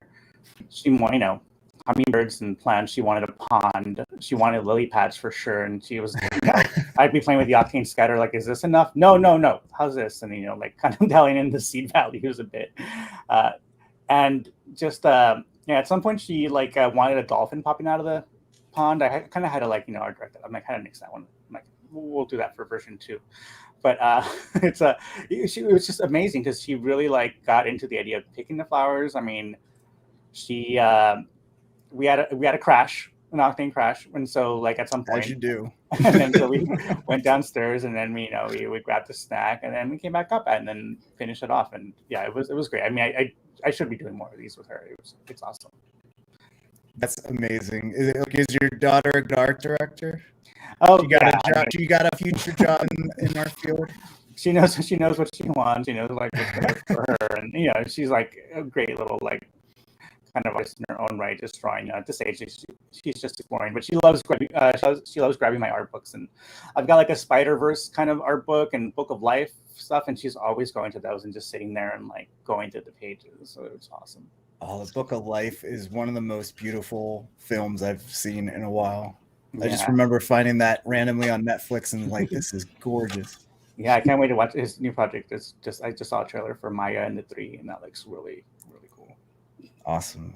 Well, thank you guys so much. We're going to land the plane here. Thank you for hanging out with us for almost 2 hours, but I hope everyone out there got a sense of what we do here at School of Motion and the value of our courses and the value of our TAs, the value of our community, and kind of how we're different, how we do things differently here at School of Motion. So as always, we're always here. If you have any other questions after the stream's over, I'm over on Twitter and Instagram at iDesign. We also have our amazing people at School of Motion that you can always ask questions for. And if it's a specifically 3D question or something, they'll pass that along to me. We also have a support chat on our website at schoolofmotion.com. If you have questions there, you can always use our support chat there or ask questions through the email address there, support@schoolofmotion.com. But yeah, thank you so much, both of you, Luis, Francisco, and Kyle behind the scenes coordinating everything. This was really fun, and I hope we can do a lot more of these in the future.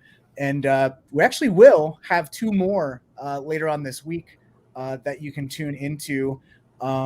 Tomorrow is the design showcase. It's at the same time, noon Eastern. And then Friday, we have the animation showcase at noon as well, both hosted by Ryan Summers and our TAs, Sarah and Frank. And we also have a lineup of amazing students who have taken our courses, and you'll get a lot of the same kind of stories of what their experiences were, how TA feedback critique is in those courses, and the assignments that you'll be working on in a lot of those classes. Now, one last note is that registration's open. The fall session actually starts on Monday, October 8th. One big piece of news here is that some of our courses will not be available in the winter session that starts, I believe, sometime early January. So you want to get in them now if you want to take any of the following classes. So it's Character Animation Bootcamp and Rigging Academy, Design Kickstart, Explainer Camp, Lights, Camera, Render, which we've been talking about a lot. So if you want to get into Lights, Camera, Render, get in there now because it won't be available, at least for the winter session. It'll be taking a session off. Expression Session, Demo Reel Dash, and VFX for Motion. So yeah, hope to see a lot of you out there in some of these next sessions. And I can't wait to see, I mean, we've seen so many artists and how they've grown through School of Motion, and I'm excited to see that next wave of alumni come through. So again, thank you so much, everyone out there. Thank you, Luis. Thank you, Francisco, and Kyle behind the scenes. We'll see you back here again tomorrow at noon, and Ryan Summers will be here going through some of our 2D curriculum. Bye, everybody. Thanks, guys.